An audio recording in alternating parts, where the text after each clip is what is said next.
Well, we hope, President, good to see you, Congressman McCaul. We hope to have a soundbite from the president there speaking about this ISIS attack and the leader of ISIS being killed in this raid. But I want to get your reaction to this. Many people are saying this is the resurgence of ISIS because of this raid, because of what we saw them do in that prison just a few days ago, a week ago or so. Do you think this is a resurgence of ISIS?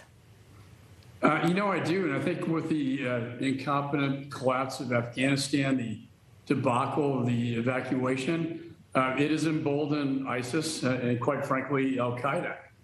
You saw this prison that was broken into, and ISIS leaders came out, and also an attack on Iraqi barracks just recently as well. So they're getting more aggressive again, and I just go back to weakness invites aggression. And our weakness in Afghanistan, I think, is really tied to this. Having said that, I got briefed by General Milley, the chairman of Joint Chiefs, and Secretary Austin today in a classified briefing on this. And I do commend our servicemen and women and intelligence community for taking out the leader of ISIS. I think the world's a lot safer without him. You know, right now, the Senate is in the midst of figuring out sanctions, a bill on Russia.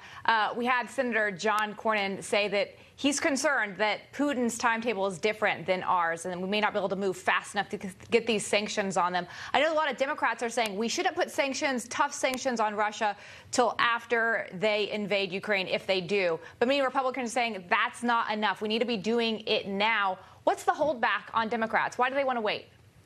You know, it's all about deterrence, and that's what, the classified briefing I moderated was with Secretary of State and Defense. And I, mentioned deterrence is key.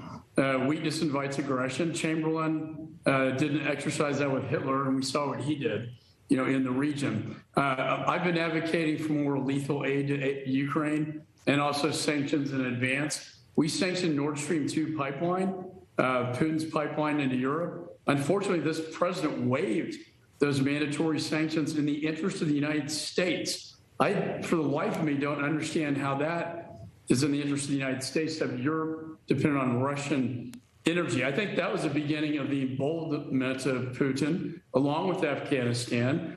And this is not just Ukraine in a background, or in a vacuum, I should say. This is also about, energy domination by Russia. It's also about President Xi as he looks at Taiwan. It's about the Ayatollah in Iran, and about Kim Jong-un, who just fired off 2 more rockets this month, claiming they're hypersonics.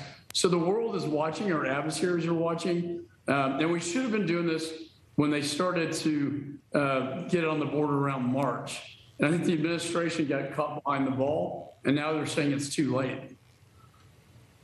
There's a lot going on in the foreign affairs landscape right now. We have China. I know the House Democrats unveiled their anti-China bill, but it's stuffed with billions of dollars of climate initiatives. We talked about that yesterday on our show. Why are Democrats so hesitant to be tough on China? They're saying they are here with this bill, but when you really unearth what's in it, they're not being tough on China. What's the holdup? I don't know what the Chinese Communist Party has in the Democratic Party. We tried to do a task force that I chaired, bipartisan. They bailed out of that at the last minute. We had, my Chips for America to bring semiconductor manufacturing back to the United States. These are very advanced chips that go in our advanced weapon systems, and we should be manufacturing them here, not in vulnerable countries like, in Taiwan, South Korea, where China can exploit that.